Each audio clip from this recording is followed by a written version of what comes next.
Historically, I have been a people pleaser. Part of this, I think, is cultural.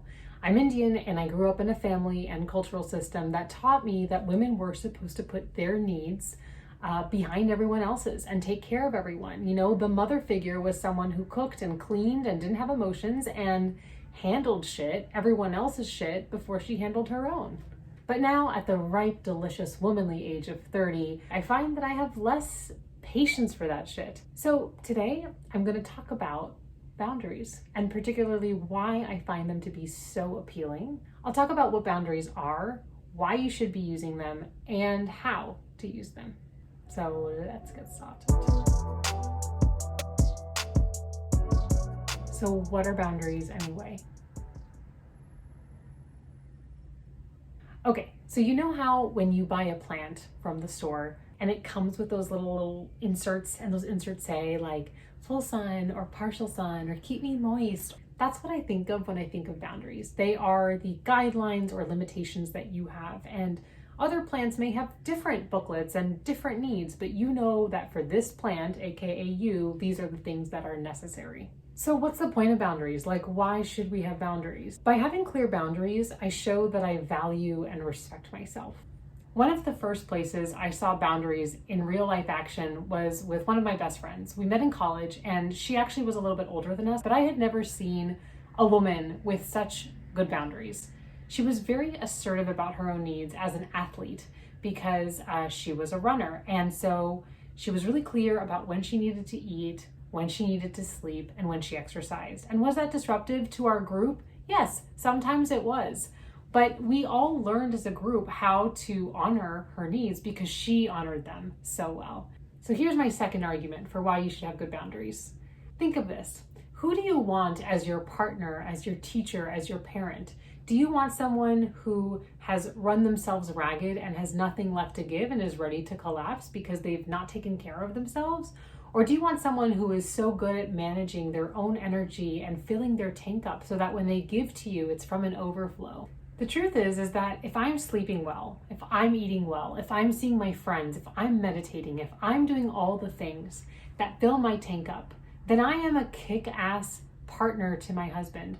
I'm a great friend. I am a supportive daughter. I'm an awesome sister. I'm able to ultimately show up for the people who I really care about in a bomb-ass way when I fill my cup up first. And the only way I can fill my cup up first is when I set and establish boundaries. My third argument is that with boundaries, I take full responsibility for the care and upkeep of this woman. And I therefore have more power and agency in my own life than putting it in the hands of other people. This one is actually very challenging because as children, our lives were not completely in our hands, right? We couldn't always control what we ate, what our schedules were like, what we ended up doing, but now we're adults.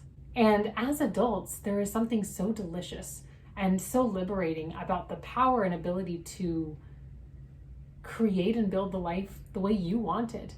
I have to constantly remind myself that I am the adult who is responsible for my care. And I call it self-parenting. When I take that responsibility, it's a magical thing because I can't blame others for my own feelings or unhappiness. It gives me a sense of agency.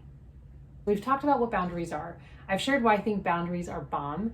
And now I'm going to tell you how to do them.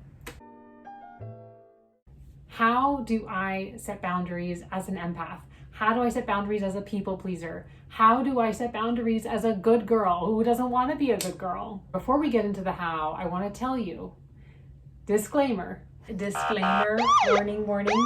By now walking this path of deciding to have great boundaries with yourself, which I think are very sexy if it's worth anything to you, you have to be okay and accept the fact that you are not going to make everyone happy. When you set good boundaries, you are choosing yourself. And when you choose yourself, that sometimes means that you are not putting other people first. And when you're not putting other people first, that might come as quite a shock to them. People might feel disappointment, sadness, displeasure, anger, whatever. And the maturity of this is understanding and realizing that you are not responsible for their emotions. You are responsible for the care and keeping of you. Okay, so how do we set good boundaries? I have this amazing quote on my vision board from Amber Ray. She's this wonderful, beautiful author and has these gorgeous illustrations on her Instagram. And it says the following: I value, so I need, and I will honor by. And honestly, I think those words summarize boundaries perfectly. Good boundaries come from knowing what you need and then following through on those things. As an example, I went to go visit my family recently. And because I grew up in a family of 11, things tend to be super chaotic. Everyone's competing for each other's attention. There are limited resources, and it can just be a little bit off-centering. So before I went home, I really had to think about what I valued, what I needed, and how I was going to honor those needs. I have an autoimmune illness, and managing my symptoms can be really time-consuming, and there are some things that I have to do in order to feel my best self.